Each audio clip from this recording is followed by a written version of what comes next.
राधे राधे भक्तों हमारे चैनल सनातन वाणी में आप सभी का हार्दिक स्वागत है।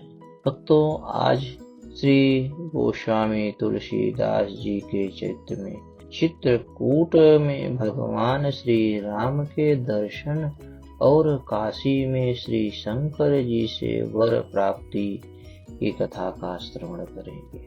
संवत 1607 की मौनी अमावस्या बुधवार को उनके सामने भगवान श्री राम पुनः प्रकट हुए।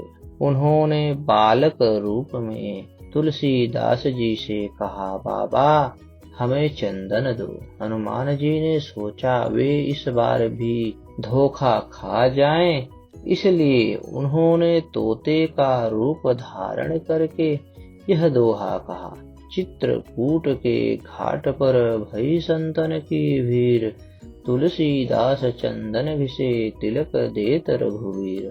तुलसीदास जी उस अद्भुत छवि को निहार कर शरीर की सुध भूल गए। भगवान ने अपने हाथ से चंदन लेकर अपने तथा तुलसीदास जी के मस्तक पर लगाया और अंतर ध्यान हो गए। संवत 1628 में ये हनुमान जी की आज्ञा से अयोध्या की ओर चल पड़े।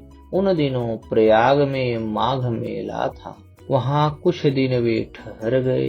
पर्व के 6 दिन बाद एक बट वृक्ष के नीचे उन्हें भरद्वाज और याज्ञवल्क मुनि के दर्शन हुए। वहाँ उस समय वही कथा हो रही थी जो उन्होंने शुक्र क्षेत्र में अपने गुरु से सुनी थी। वहाँ से एक काशी चले आए और वहाँ प्रहलाद घाट पर एक ब्राह्मण के घर निवास किया। वहाँ उनके अंदर कवित्व शक्ति का स्फुरण हुआ और वे संस्कृत में पद रचना करने लगे। परंतु दिन में वे जितने पद रचते, रात्रि में वे सब लुप्त हो जाते। यह घटना रोज घटती। 8वें दिन तुलसीदास जी को स्वप्न हुआ। भगवान शंकर ने उन्हें आदेश दिया कि तुम अयोध्या में जाकर रहो और हिंदी में काव्य रचना करो। मेरे आशीर्वाद से तुम्हारी कविता सामवेद के समान फलवती होगी। तुलसीदास जी उनकी आज्ञा शिरोधार्य कर काशी से अयोध्या चले आए। संवत 1631 का प्रारंभ हुआ।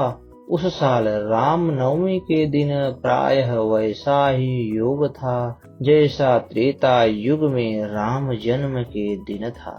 उस दिन प्रातः काल श्री तुलसीदास जी ने श्री रामचरितमानस की रचना प्रारंभ की। 2 वर्ष 7 महीने 26 दिन में ग्रंथ की समाप्ति हुई। संवत 1633 के मार्गशीर्ष शुक्ल पक्ष में राम विवाह के दिन 7 कांड पूर्ण हो गए। इसके बाद भगवान की आज्ञा से तुलसीदास जी काशी चले आए। वहाँ उन्होंने भगवान विश्वनाथ और माता अन्नपूर्णा को श्री रामचरितमानस सुनाया। रात को पुस्तक श्री विश्वनाथ जी के मंदिर में रख दी गई। सवेरे जब पट खोला गया तो उस पर लिखा हुआ पाया गया, सत्यम शिवम सुंदरम, और नीचे भगवान शंकर की सही थी।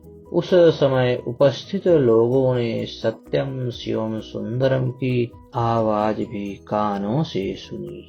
भक्तों, आज की कथा में यहीं तक। आने वाली कथा में हम भगवान नाम निष्ठा की एक घटना का श्रवण करेंगे।